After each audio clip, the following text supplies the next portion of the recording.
Dios te bendiga, Dios te guarde, tu hermano y amigo aquí, Edwin Santiago, un día más, donde vamos a continuar estudiando la epístola hacia los romanos que escribió el apóstol Pablo, ¿ok? Y hemos estado tocando, venimos desde el capítulo número 1, el 2, y nos encontramos ahora mismo en el capítulo, vamos a comenzar el capítulo número 12. Yo quiero que tú compartas estos videos, yo quiero que tú me hagas preguntas, escribas ahí, te voy a dar el link ahorita para que te puedas conectar y encontrar estos videos. En fin, yo quiero que usted sea parte de esto que estamos haciendo aquí en Misión Regalo de Dios también.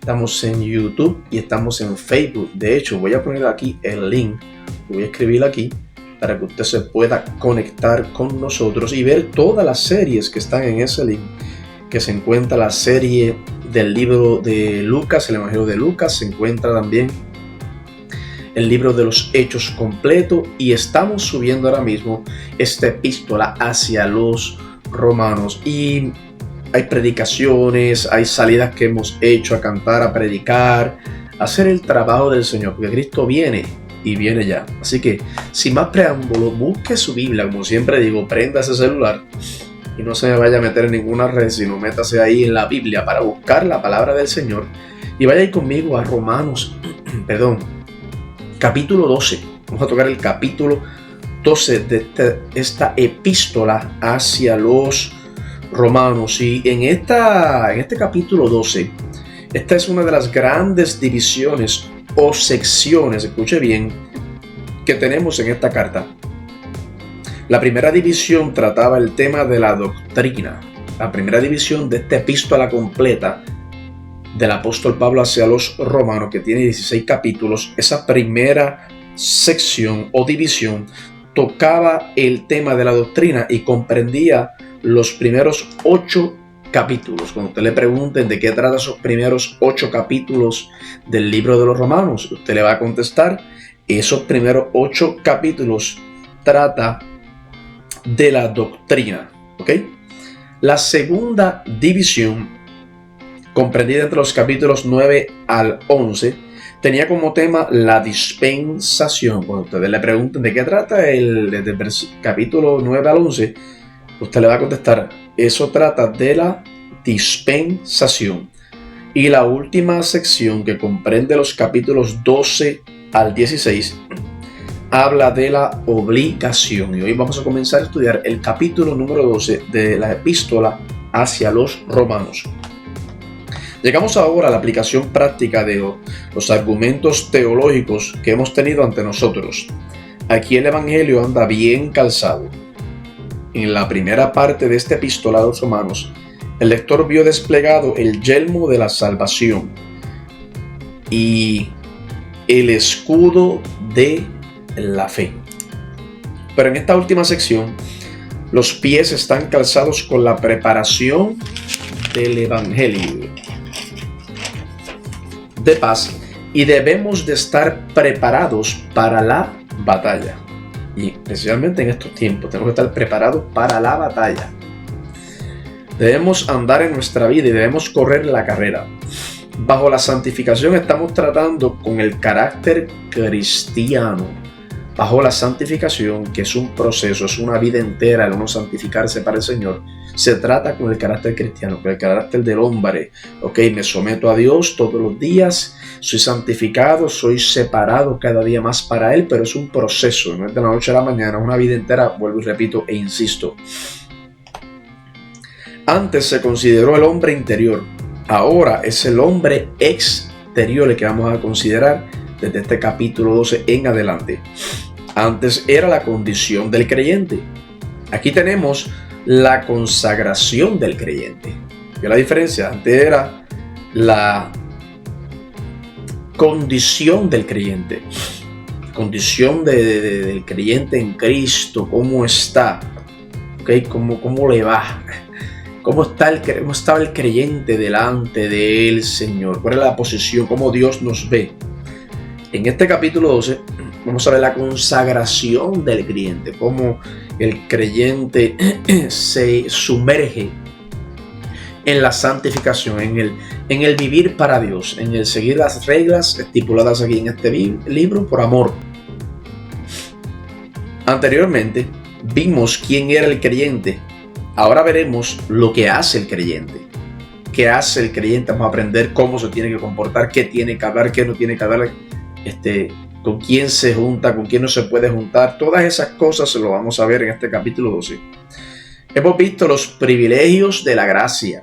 ¿Dónde los vimos? Tiene que ir ahí, conéctate ahí a YouTube. Misión Regalo de Dios. Lo voy a poner aquí otra vez. Ahí está. Conéctese ahí. Ahí vas a poder ver los primeros 11 capítulos del libro de los Romanos para que así estés con nosotros en acorde y aprendas completito el libro de los Romanos, que es yo diría que es el libro más importante de la Biblia, porque nos enseña cómo vivir delante del Señor, nos enseña cómo Dios nos ve, nos enseña que esto es por gracia, no por obras. ¿Cuántos dicen amén? La manifestación de la forma de vida debe ser seguida por la evidencia de la vida. El anuncio de la justificación por fe debe ser aumentado con la actividad de la vida. La conducta del creyente se expresa en este mundo por la forma en que se comporta con las personas que tiene diario contacto. Eso es bien importante. Yo soy creyente, hijo de Dios, cristiano, no solamente en la iglesia los domingos o los miércoles, no solamente cuando estoy cerca de la gente que sabe que que voy a la iglesia, no. En todo tiempo, en el trabajo, afuera, con mi esposo, con mis hijos, ¿sabes? En el parque, en la carretera, en todo tiempo. ¿Por qué? Porque la conducta del creyente se expresa en este mundo por la forma en que nosotros nos comportamos, ¿ok? Con las personas que tenemos contacto diario. Estas maneras de comportarse tienen que ser reguladas por algún medio.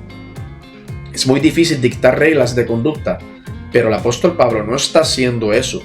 Él nos está librando de la ley de Moisés y él no hace eso para darnos otras leyes en su lugar, porque Cristo vino para darnos vida y vida en abundancia y darnos entrada delante del Padre, porque si no fuéramos por la ley de Moisés, nadie fuera salvo. Entramos ahora en esta sección del amor. La primera sección habló de la fe, la otra habló de la esperanza y esta habla del amor. En los capítulos 12 y 13 nos encontramos con el servicio de los hijos de Dios. Hoy vamos a tocar el 12. En los primeros 2 versículos del capítulo 12 nos habla de la relación del Hijo de Dios hacia Dios. Luego, una relación hacia los demás del Espíritu. Su relación con otros creyentes y con los inconversos, nos va a hablar de eso, el capítulo 12, y su relación con el gobierno, mira qué importante esto, y también con sus vecinos. Nosotros, estamos en el mundo, aunque no somos de él. Nosotros estamos aquí, aunque no somos de este mundo. Y debemos reconocer que hay ciertas obligaciones para el Hijo de Dios en este mundo. Notemos ahora la relación del creyente para con Dios al leer los primeros versículos. Y comencemos aquí a leer. Vamos a leer el versículo 1. Y vamos a leer el versículo 2. Versículo 1 y versículo 2.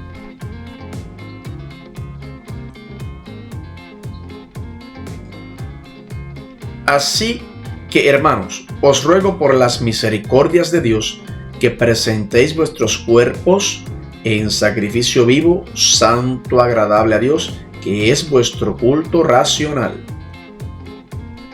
Y el 2. No os conforméis a este siglo, sino transformaos por medio de la renovación de vuestro entendimiento, para que comprobéis cuál sea la voluntad de Dios agradable y perfecta. Y vimos ahí el capítulo 12, versículos 1 y 2. Y notemos aquí, hermano que me escuchas, notemos aquí que esas 2 primeras palabras de este verso 1, así que, unen en realidad todo lo que se ha dicho anteriormente con lo que sigue. Tenemos la impresión de que Dios está considerando la situación completa. Él dice, os ruego, como dice ahí al principio, usando el lenguaje de la gracia, no de la ley. Qué lindo. Os ruego es algo que es por amor, que no es obligado, que no es empujado, sino que es os ruego, con amor, con la gracia de Dios. Qué lindo. Moisés ordenaba en la ley. Pablo exhorta. Anota eso. Es el momento, es el método del apóstol Pablo. Sigue diciendo, las misericordias de Dios, misericordias de Dios. ¿Por qué ese plural en esa palabra?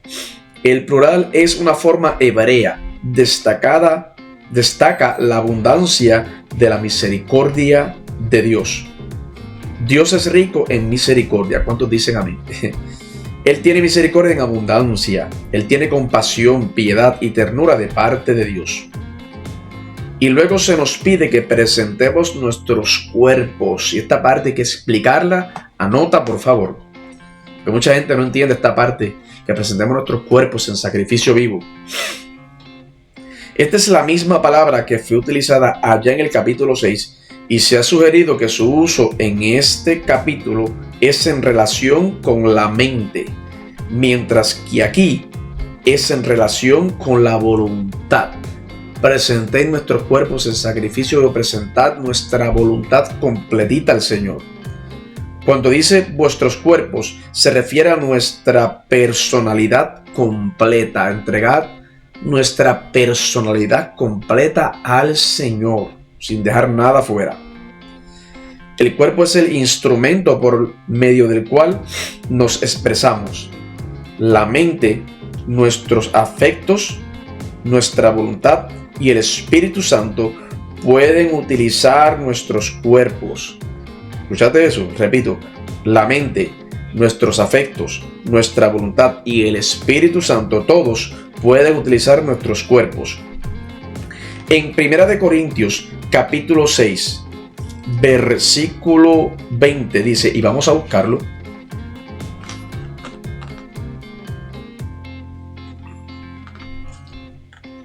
Dice la palabra, porque habéis sido comprados por precio. Glorificad pues a Dios en vuestro cuerpo y en vuestro espíritu, los cuales son de Dios. Este cuerpo y este espíritu son de Dios. Lo acabamos de leer ahí, que la palabra lo dice.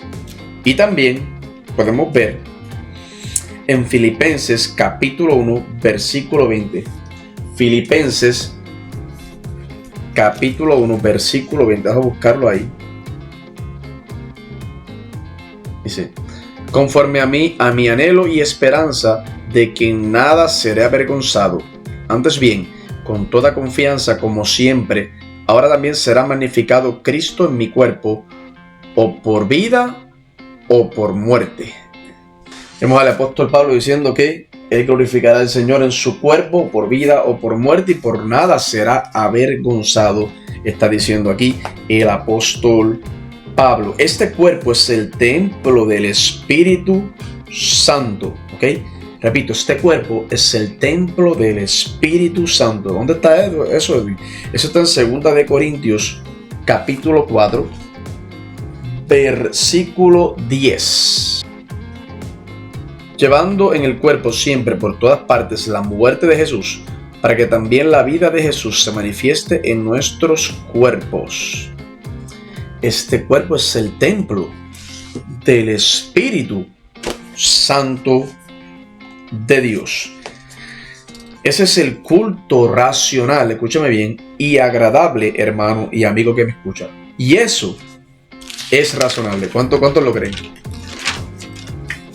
En ese versículo 2, Pablo aquí está recomendando con ahínco al creyente que no amolde su vida y su conducta a los que le rodean o a los que lo rodean, ni aún a sus amigos de la iglesia.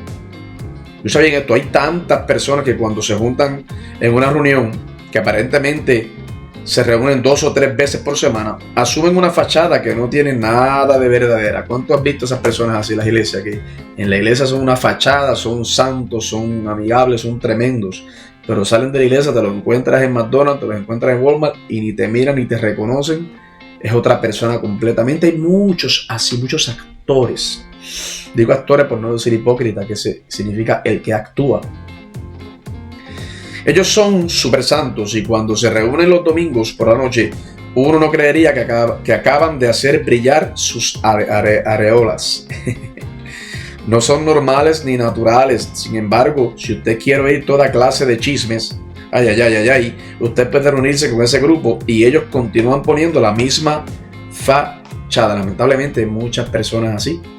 Esto es un relajo, el evangelio es un relajo, por eso el mundo está como está, porque cuando mira a la iglesia, no todas, pero la mayoría, lo que ves es un show, un relajo, es una doble vida. Ven actos, no ven pureza, no ven pasión, no ven entrega, lo que ven es un club.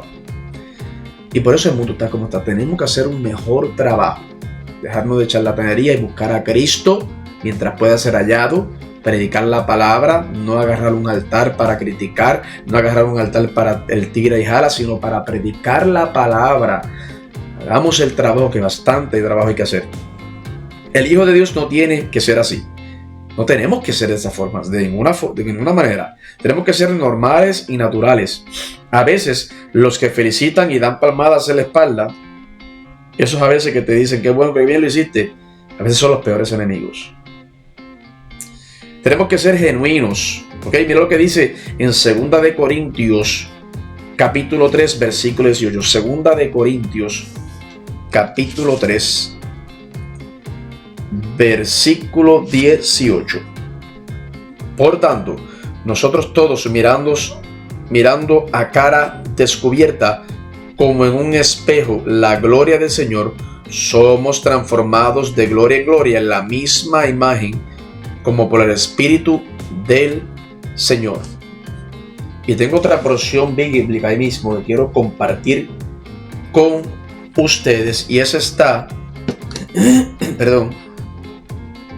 y eso está ahí en Tito capítulo 3 versículo 5. Nos salvó no por obras de justicia para que nosotros hubiéramos hecho, sino por su misericordia, por el lavamiento de la regeneración y por la renovación en el Espíritu Santo. Que mucho recalca la Biblia, ¿verdad? De que esto no es por obras ni por lo bueno que uno haya sido, sino por el Espíritu Santo del Señor. Y qué rápido se les olvida eso a las personas. Bendito sea Dios.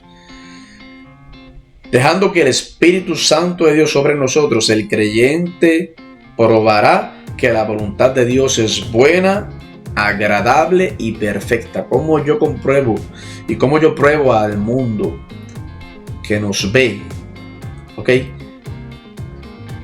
de que la voluntad de Dios es buena, agradable y perfecta, dejando que el Espíritu Santo obre en mí, que me cambie, que vean un cambio, porque si no ven un cambio, la carrera de Oriente, como dice mi mamá. Y sigamos adelante entonces, vamos a leer ahora el versículo, vamos a leer el versículo 3, vamos a leer el versículo 3 ahí, en el nombre poderoso de Jesús. Leamos el versículo 3, el 4 y el 5. Esos tres versículos. Versículo 3, 4 y el 5. Aquí está. Digo pues, por la gracia que me es dada, a cada cual que está entre vosotros, que no tenga más alto concepto de sí del que se debe tener, sino que piense de sí con cordura, conforme a la medida de fe que Dios repartió a cada uno. El 4. Porque de la manera en que el cuerpo tenemos muchos miembros, pero no todos los miembros tienen la misma función.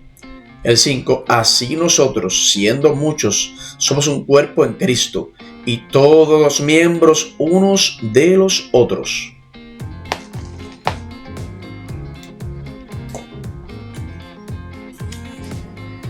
Me imagino, explicando el versículo 3, me imagino que cuando Pablo escribió esto, tendría una sonrisa en sus labios. ¿Por qué? Porque hay un gran número de creyentes que son ambiciosos, que siempre quieren subir un poco más. Edwin, pero de eso no hay nada que de malo tiene que yo quiera echar talento y subir un poco más. Te explico ahora. Hay personas que las iglesias que quieren ocupar una posición. Muchas personas en las iglesias que quieren ocupar una posición. ¿No hay nada de malo en eso? Si uno quiere ser pastor, que tiene éxito y que muchas personas trabajen como hormigas, lo único que tiene que hacer es crear comisiones, juntas, consejos y nombrar a presidentes de organización. Así podrá lograr que muchas personas que nunca harían nada trabajen con mucho empeño. ¿Por qué? ¿Y por qué harían eso, Edwin? De esa forma. Porque tienen un concepto de sí mismas más alto del que deberían tener. Lo que necesitamos hacer es lo que prácticamente sugiere Pablo en este pasaje. Debemos pensar con cordura de nosotros mismos. ¿Ok? Con cordura. Dios nos ha dado a cada uno gracia.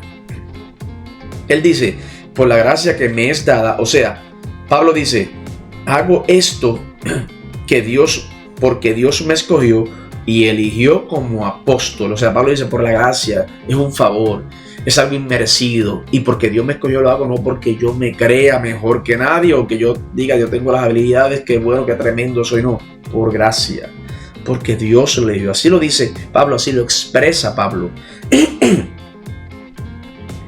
Siempre existe el peligro de que el creyente presuponga más de lo que es en realidad, especialmente cuando se refiere a su habilidad y carácter y a sus dones. Tenemos que hacer una estimación correcta de nosotros mismos, escuche bien, en relación con los otros miembros de la iglesia. No debemos tener un concepto de nosotros más alto del que debemos. Necesitamos reconocer nuestras limitaciones y hacer lo que Dios quiere que hagamos. Y es un gozo estar en el lugar donde Dios quiere que uno esté. Cuando nos estimamos y sabemos nuestros límites y sabemos lo que Dios nos mandó a hacer, hacemos las cosas con gozo, con alegría, con entusiasmo, porque uno sabe que uno está haciendo la voluntad del Señor. Pero cuando uno quiere hacer más de lo que el Señor te mandó a hacer, y lo hace por acaparar, y uno lo hace por creerse mejor que los demás y tener una alta estima mayor de la que usted y yo tengamos que tener, ahí entonces el Espíritu Santo se aparta y empezamos a hacer cosas que Dios no nos mandó a hacer. Esa es la explicación del versículo 3. El versículo 4 y 5, que lo acabamos de leer. Esta es la primera vez que Pablo introduce el gran tema de la iglesia como el cuerpo de Cristo. La iglesia como cuerpo de Cristo tiene que funcionar como un cuerpo, y eso indica que tenemos muchos miembros, ¿ok? Y cada miembro no tiene el mismo don. Usted tiene un don que yo nunca podría usar. La otra hermana tiene un don que el otro hermanito no puede usar o nunca usará porque no es su don. Hay muchos miembros en el cuerpo, cientos de ellos. No creemos que Pablo haya dado una lista completa de todos los dones, porque cada vez que hablaba de ellos hacía mención de dones nuevos que no había mencionado en las otras listas. Y también creemos que hizo eso a propósito. El Espíritu de Dios le motivó a hacerlo así. Qué bonito, ¿eh? Cuando explicamos la palabra del Señor de esta forma, la entendemos, nos gozamos y aprendemos de la palabra del Señor.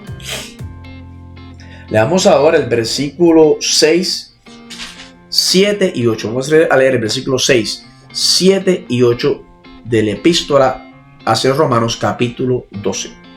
De manera que, teniendo diferentes dones, según la gracia que nos es dada, si el de profecía, úsese conforme a la medida de la fe. O si el de servicio, en servir, o el que enseña, en la enseñanza.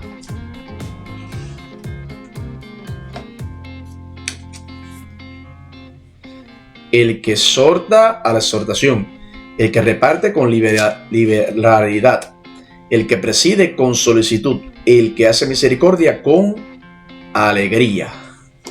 Vemos ahí diferentes dones, todos fuimos repartidos con un don diferente y Dios los impartió, los regaló a cada uno de nosotros. En el versículo 6, aquí tenemos los dones carismáticos.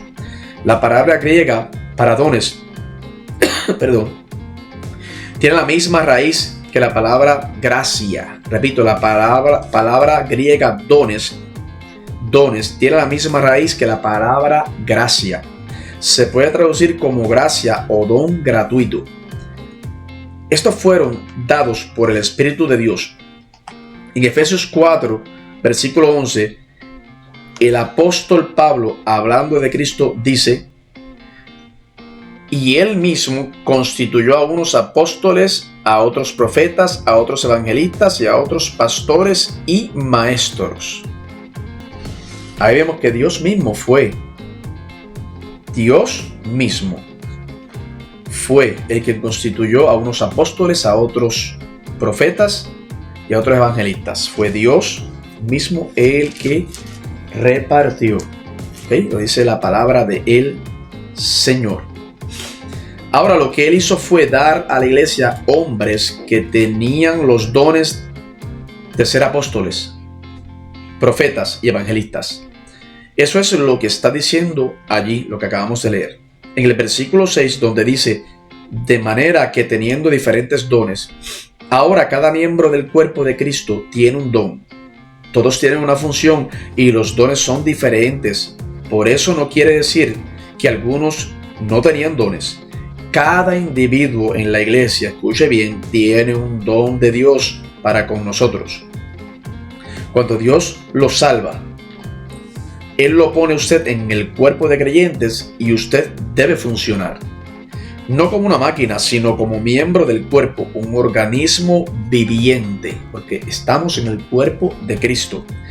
El don es ejercitado y confirmado por el poder del Espíritu Santo. ¿Quién confirma el don? El don en nuestras vidas, el poder del Espíritu Santo. O sea que tiene que haber un respaldo del Espíritu Santo cuando ejecutamos el don.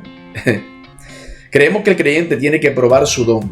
Si usted tiene un don y piensa que lo está usando, debe probarlo. Tiene que hacer inventario. ¿Es usted una bendición verdadera para los demás? Preguntémonos eso.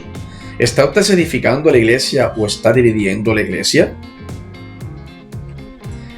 La palabra profecía aquí quiere decir cualquier mensaje de Dios. Y si nosotros profetizamos, tenemos que hacerlo en proporción, y eso es una expresión matemática. Dios suple la fe y el poder para igualar el don. Eso es lo que se dice aquí en este versículo 6. Y explicando el versículo 7 y 8, que lo acabamos de leer, un acto de servicio se refiere a un tipo de ministerio múltiple y a sus aplicaciones prácticas. Hay numerosas formas de servicio del creyente, incluidos en el ministerio. Por ejemplo, arreglar o acomodar sillas para las reuniones, eso es un ministerio, eso es un don. Recibir a la gente, eso es un ministerio, eso es un don. Hay personas que no tienen el don de hablar públicamente, pero sin embargo tienen un don de servicio. ¿Okay? Personas que no van a predicar, a lo mejor no canten, ni hagan cosas así públicas, pero sirven. Hay personas con dones especiales como preparar una buena comida durante actividades especiales de la iglesia. Eso es un ministerio, eso es un don. Esos son ministerios también. Dice, el que enseña, el que exhorta, se refiere al que consuela, al que alienta. Hay personas que tienen el don de poder consolar a los demás. Eso es un don, un ministerio. Tienen el don de poder hablar con alguien que está enfermo o que haya perdido algún ser querido. Ellos saben consolar. Luego dice aquí, versículo 7 y 8, el que reparte con liberalidad debe compartir con otros lo que posee. Eso es bien importante. El que tiene mucho, comparta con el que no tiene. Ayude, dé, regale. Dios le puede haber dado a usted el don de hacer dinero. Y eso es un don. ¿Okay? Cualquier cosa que tocan les produce ganancia. Hay personas que tienen ese don de parte de Dios y todo lo que tocan es de bendición, es ganancia y hacen dinero. Dice, el que preside con solicitud, el que hace misericordia con alegría. Hay personas que tienen dones para dirigir. Hay hombres que son de ese carácter, punto, que Dios los ha puesto. Y la iglesia necesita de ese calibre. ¿Ok? La iglesia necesita hombres de ese calibre que puedan dirigir. El que hace misericordia, la persona que tiene la habilidad de entrar en la habitación de un enfermo, hay hombres y damas con ese don y son necesarios en la iglesia. Amén. ¿Cuántos dicen amén? Leamos ahora el versículo 9, 10 y el 11. Dice aquí: el amor sea sin fingimiento, aborrecer lo malo, seguid lo bueno, amaos los unos a los otros con amor fraternal, en cuanto a la honra, prefiriéndoos los unos a los otros. Y el 11, en lo que requiere diligencia, no perezosos, fervientes en espíritu, sirviendo al Señor. Vamos a leer ahí del 9 al 11, la bendita y poderosa palabra del Señor. Y el versículo 9 se refiere, el amor dice aquí, sea sin fingimiento. Eso es lo que dice aquí, este versículo 9, que el amor sea sin fingimiento. Ese es un amor sin hipocresía. Apunte, un amor sin fingimiento, repito, es un amor sin hipocresía. No vaya usted a darle palmaditas usted a otro creyente y a decirle cosas que él sabe que no son sinceras en realidad. No está expresando lo que siente. O sea, no actuemos, seamos reales, seamos de frente, seamos de Dios. El amor se hace sin hipocresía. Ahora, aborreced, cuando dice aquí aborreced, exprese su desagrado con lo malo y seguid. O sea, adhiérase, júntese como cinta pegante a lo bueno. Estas son tres cosas maravillosas en la relación del creyente con los demás. No seamos hipócritas, repito, insisto, que significa el que actúa. Con los otros creyentes, tomemos una posición. Cuando vea que hay algo mal en la iglesia, tome su posición, escuche bien y exprese lo que no le guste en las funciones que están haciendo. Si usted tiene algún cargo o posición oficial en la iglesia y se da cuenta que las cosas que están haciendo no están bien, ¿qué tiene que hacer? Póngase de pie y diga la verdad. Hay demasiadas personas que no tienen el valor de tomar una decisión y hacer notar a los demás, escuche bien, lo que se debe hacer. Tenemos que ser personas firmes en cuanto a las cosas de Dios. Si vemos algo mal en la iglesia, tenemos que decirlo. Si tenemos que llamar la atención a alguien, se la llamamos. Si algo está mal, punto y se acabó. Lo que Dios dice que está mal y lo que Dios dice que está bien, está bien. Así de sencillo. Y al tomar una posición, Dios va a estar contigo, Dios te va a apoyar. Y explicando el versículo 10 y el 11, estos conceptos aquí son muy valiosos. Debemos tener un código de honor. Debemos estar fulgurantes con el Espíritu de Dios. Nunca seamos perezosos, o sea, vagos para hacer las cosas del Señor. Debemos tener un fervor por las cosas de Dios y debemos servir siempre al Señor, porque lo hacemos para Él y por Él, porque Él es bueno. Eso es lo que señala estos versículos en cuanto a la conducta del creyente. Pero el punto principal es el servicio al Señor. Es de suma importancia. Esa es la conducta cristiana. Y hablando del amor fraternal, debemos decir que tiene que ser un afecto filial. Dos pueden ir más unidos, ¿ok? Dos creyentes, por más distintos que sean en sus orígenes, escuche bien, pueden ser más unidos, más cercanos que dos hermanos de sangre. Y eso es así. Yo sé que muchas personas saben de lo que yo estoy hablando y de lo que Pablo está explicando aquí. A veces uno tiene mejor comunionía con amigos que con su propia familia, hermanos y hermanas, etcétera, etcétera. Si entre esos dos hermanos no existe la unión de los que son salvos, tiene que haber esa unión. No quiero decir tampoco de que uno no se lleva bien con los hermanos, con la familia, de ninguna manera, pero si estamos en el mismo espíritu y buscamos las mismas cosas, sí, va a haber una buena relación, porque Dios es el que pone la paz, el Señor es el que pone la tranquilidad, ¿ok? El querer compartir y que las cosas vayan bien. Y seguimos leyendo aquí en Romanos capítulo 12, vamos a ver el versículo 12 y el versículo 13. Vamos a leer esos dos versículos, versículo 12 y versículo 13. Gozosos en la esperanza, sufridos en la tribulación, constantes en la oración, compartiendo para las necesidades de los santos, practicando la hospitalidad. Las circunstancias en las que se encuentra el creyente quizás no justifica el gozarse, porque a veces el creyente las pasa fuerte, las pasa mal y no consigue ayuda de nadie. Y hay que orar, hay que buscar presencia. A veces es una vida un poco solitaria, porque a Dios le gusta que uno lo busque a Él. Puede que lo contrario sea más cierto, pero ¿quién ve? El creyente ve el futuro y en esperanza se proyecta a sí mismo hacia otras circunstancias que son mucho más favorables.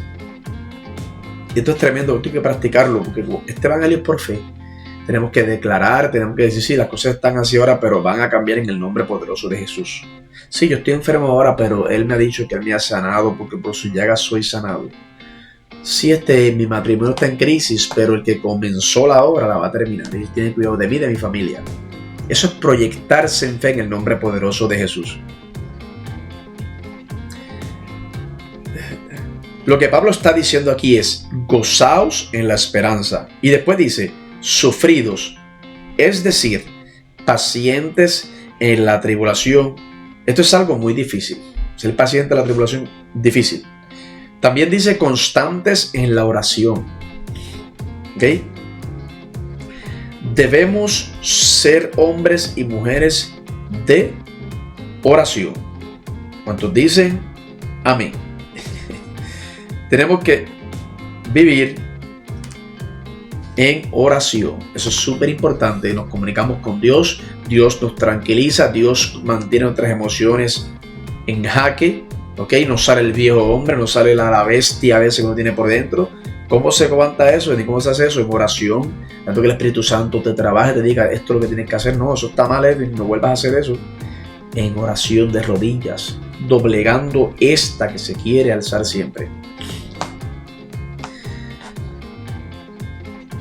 Y cuando dice en el versículo 13, compartiendo para la necesidad de los santos, esto quiere decir que debemos ayudar a los hermanos en los círculos conservadores de estos tiempos. Fíjese, no se hace eso.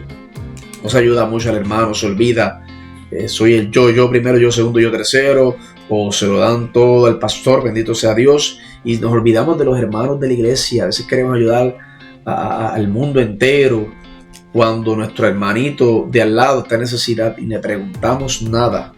Primero ayudemos al de la casa, al que se sienta en la banca al lado de nosotros. Pregúntale, ¿tienes compra en tu casa? ¿Pagaste el bill de la luz? ¿Necesitas para la renta? Preguntemos primero los de casa. ¿Ok? Muchas iglesias tienen fondos para esto, para aquello, pero ese dinero no se usa mucho. Luego dice, practicando la hospitalidad. Eso es algo necesario. Darse a la hospitalidad es buscar a otros creyentes a los cuales se le pueda extender la hospitalidad. A los creyentes, al hermano de la iglesia, al que está cercano. Quizás haya una persona en una iglesia y en su vecindario que necesite algo y usted lo puede ayudar. Y si usted puede hacerlo, hágalo en el nombre de Jesús, porque Dios lo va a apoyar y va a ser de bendición. ¿Cuántos dicen amén? Vamos a ver el versículo 14, 15 y 16. Bendecid a los que os persiguen, bendecid y no maldigáis. Gozaos con los que se gozan, llorad con los que lloran. Unánimes entre vosotros, no altivos, sino asociándoos con los humildes. No seáis sabios en vuestra propia opinión. Esto está tremendo, estos versículos. Esto parece algo necesario para los creyentes, porque el creyente no debe perseguir a los demás. Pero la experiencia demuestra que hay algunos que hacen esas cosas. Es muy difícil bendecir a la persona que nos está golpeando, y es difícil, ¿ok? Bendito sea el Señor. El 14, bendecid a los que os persiguen, bendecid y no maldigáis. Es difícil, lo sé, pero Cristo lo pide. Pablo lo estipula aquí, inspirado por el Espíritu Santo, y hay que practicarlo, hay que hacerlo. Y esto es una parte difícil porque hay que doblegar la carne, el alma, el orgullo, hay que doblegarlo en el nombre de Jesús y dejar que el Espíritu Santo sea el que se refleje en nosotros en esos momentos de esa persona que te agobia, que te lastima, esa persona que te impugna cosas que tú no tienes, te calumnia. Orar por ella, decirle: Señor, ten misericordia, bendice. Jesús lo hizo en la cruz. Y explicando el versículo 15 y 16, de aquí gozaos con los que se gozan, dice. El lema del mundo es: ríete y reiremos contigo, llora y llorarás solo. Ese es el mundo, pero nosotros tenemos que llorar con los que lloran, reír con los que ríen. Porque este triste mundo tiene que buscar, ¿ok?, y pedir prestado un poco de alegría, ya que tiene suficientes problemas de sí mismo. Por eso no es cierto en lo que concierne al Hijo de Dios. Nosotros no somos así, nosotros debemos ser diferentes para que ellos vean un cambio, algo diferente al mundo. Bendito sea el Señor. Se nos dice que debemos ser unánimes entre vosotros. Ahora, eso no quiere decir que debemos ser idénticos, sino que tenemos que ser el mismo pensar en Cristo. Eso es lo que significa. No iguales, yo tengo que ser como el hermano, idéntico, cantar lo que él canta, vivir como él vive, no. Que yo creo en Cristo también, que reconozca que la sangre de Cristo me limpia y me justifica. Los creyentes tienen que participar emocionalmente en la vida de los hermanos. Creemos que eso hace de los creyentes genuinos algo más maravilloso.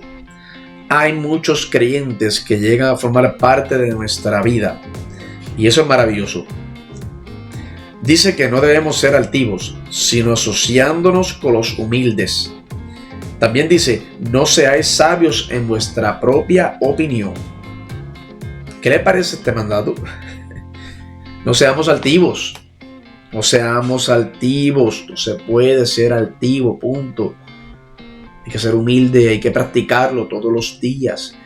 Cuando venga ese corrientón de altivez que tú dices: ahora sí que hasta aquí llegué, me voy a soltar un ratito, voy a abrir la boca, voy a ponerme orgulloso porque ya he aguantado 3, 4, 5 veces y ahora me voy a alzar. No.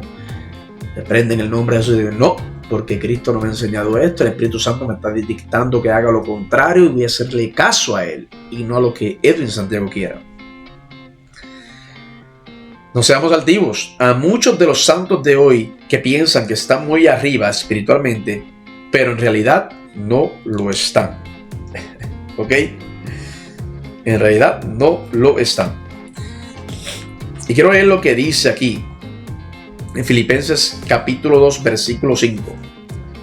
Haya pues en vosotros este sentir que hubo también en Cristo Jesús. O sea, se nos dice que imitemos a Cristo. El sentir que tuvo Cristo, dice Edwin, tú ponlo también, actúa como Cristo, síguelo, cópialo, ¿ok? Cópialo. Ahora, ¿cuál fue ese sentir? La humildad. Ser humildes donde quiera que vayamos. Que eso rija nuestras vidas en todo momento. La humildad. Dice: no seáis sabios en vuestra propia opinión. Creemos que la tentación constante del creyente es la de creer que es más inteligente espiritualmente de lo que es en realidad. Salomón, un hombre que recibió sabiduría de Dios mismo, escuche bien, dijo algo que es de sumo interés en relación con lo que estamos hablando. Y eso es donde está, en Proverbios capítulo 26, versículo 12. Dice: ¿has visto hombre sabio en su propia opinión? Más esperanza hay del necio que de él. Esto lo dijo Salomón, ¿sabe? El hombre más sabio que existió y existirá sobre la faz de la tierra. ¿Has visto a alguien sabio en su propia opinión? Lo acabamos de leer ahí. Entonces ahora, de los versículos 17 al 21, estudiaremos, escuche bien, cuál es la relación del creyente con el inconverso. Estamos viviendo en un mundo de inconversos. ¿Cómo debemos comportarnos con ellos? Vamos a verlo, vamos a tocarlo ahora, el versículo 17 y el versículo 18. Dice: no paguéis a nadie mal por mal, procurad lo bueno delante de todos los hombres. El 18: si es posible, en cuanto dependa de vosotros, estad en paz con todos los hombres.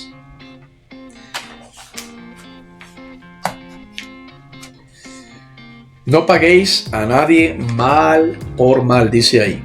El creyente tiene que tener mucho cuidado con esto y debe ser prudente en su relación con el mundo que le rodea. Luego dice: procurar lo bueno delante de todos los hombres. Lo bueno delante de todos los hombres, no algunos, no en algunas reuniones, no cuando me están viendo, sino en todo momento. No hay nada que pueda perjudicar más la causa de Cristo en el mundo del día de hoy que un creyente que sea deshonesto. Al mundo en realidad no le interesa, escuche bien, si usted es uno que cree en la doctrina de que el milenio empezará con la segunda venida de Cristo. Al mundo no le interesa eso. O si cree en la elección o el libre albedrío. El mundo ni siquiera piensa en esas cosas. Pero la gente sí quiere saber si usted paga honradamente sus deudas. Si usted dice la verdad o si miente. Eso sí lo quieren saber. Porque ellos nos miran como ejemplo. Ellos tienen mucho interés en esto.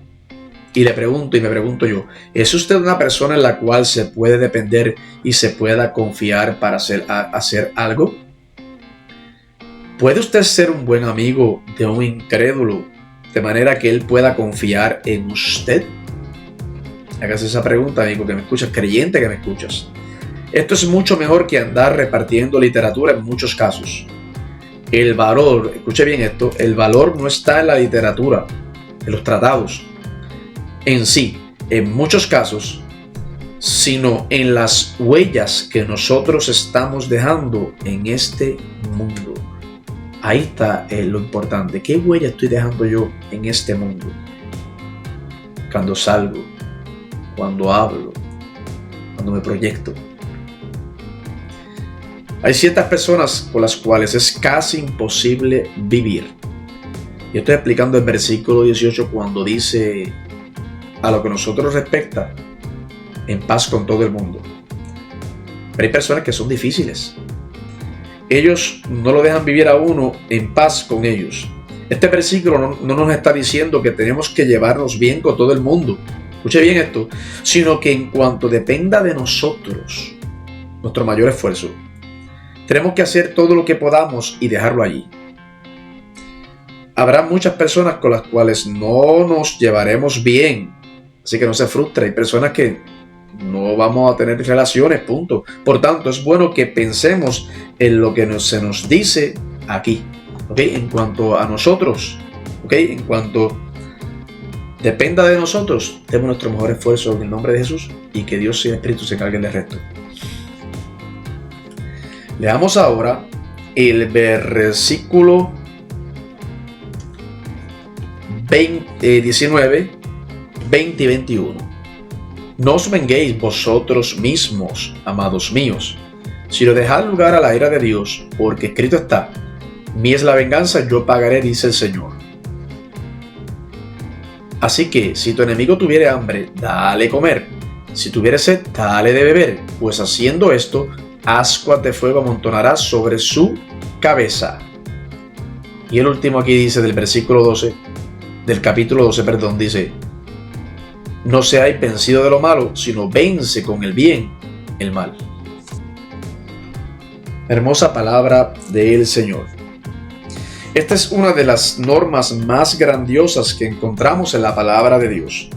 Es una de las cosas más difíciles de hacer para el Hijo de Dios.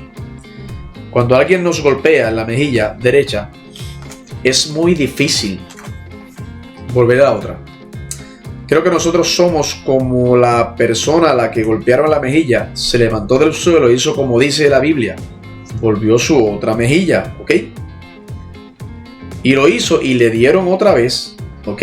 Ya dándole esa segunda mejilla, y vuelve y le pegan, cae al suelo, y esta vez cuando se levanta le da una terrible paliza al que le golpeó. Entonces alguien le pregunta, ¿por qué hizo eso? Usted volvió la mejilla, ¿por qué no lo dejó allí? A lo cual este responde, bueno, la Biblia dice que tenemos que volver la otra mejilla, y yo solo tengo 2 mejillas. La forma jocosa de verlo, pero en realidad una verdad tremenda. Y también puede ser una excusa tremenda, alaba. Pero después de la otra, el Señor no me dijo que nada más quisiera. Esto es lo que la mayoría de nosotros hacemos.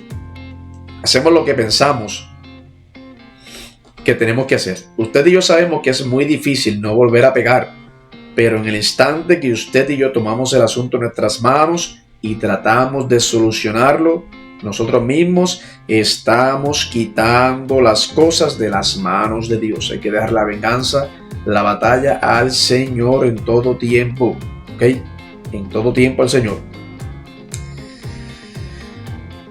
Tenemos que dejar nuestros asuntos a Él porque Él nos puede tratar mejor. Dios peleará por nosotros. Dios dice, confía en mí, yo me encargo. Y aquí en el versículo 21, que lo acabamos de leer, que dice, no seas vencido de lo malo, sino vence el bien, vence el mal con el bien. En otras palabras, el apóstol está diciendo, termina de una vez de ser vencido por el mal, y entonces después vence al mal por medio de la bondad. Prácticamente, el creyente anda a través de ese mundo perverso con su satánico sistema, y no se puede pelear contra eso, amigo que me escuchas. Si usted comienza a luchar contra este sistema satánico, va a ser puliado. Usted y yo no podemos usar las mismas tácticas del mundo de odio y de venganza, de ninguna manera, porque no habría ninguna diferencia. ¿Y qué ejemplo vamos a dar? ¿Y qué gente va a venir al evangelio cuando nosotros somos peores? Si lo hace, puede estar seguro de su derrota. Dios ha dado al creyente lo bueno y el Espíritu Santo. El creyente tiene que andar en el Espíritu, ¿ok? El creyente tiene que andar en el Espíritu. Y para terminar, el creyente tiene que andar en el Espíritu. Busque conmigo ahí Gálatas 5:16. Digo pues, andad en el Espíritu y no satisfagáis los deseos de la carne. Hay que andar en el Espíritu porque así el Señor nos ha pedido. ¿Por qué en el Espíritu? Porque el Espíritu nos guiará siempre a toda verdad y a toda justicia, y con Él estamos seguros. Así que Dios te bendiga, Dios te guarde. Aquí se acabó el capítulo 12 de esta epístola hacia los romanos. Yo me he gozado, he aprendido. Comparte estos videos, por favor. Voy a poner el link aquí. Métase ahí, por favor. Ahí está todas las series que hemos bajado, que hemos hecho. Y compártelas, por favor, porque va a ser de bendición, y apoya lo de Dios, apoya lo bueno, apoya lo que edifica, apoya lo que levanta, apoya lo que alumbra este mundo de oscuridad. Dios te bendiga, Dios te guarde, tu hermano amigo Edwin Santiago, en esta epístola hacia los romanos, y nos vemos en la próxima, en el capítulo 13 de los romanos. Dios te bendiga, Dios te guarde, y nos vemos hasta la próxima.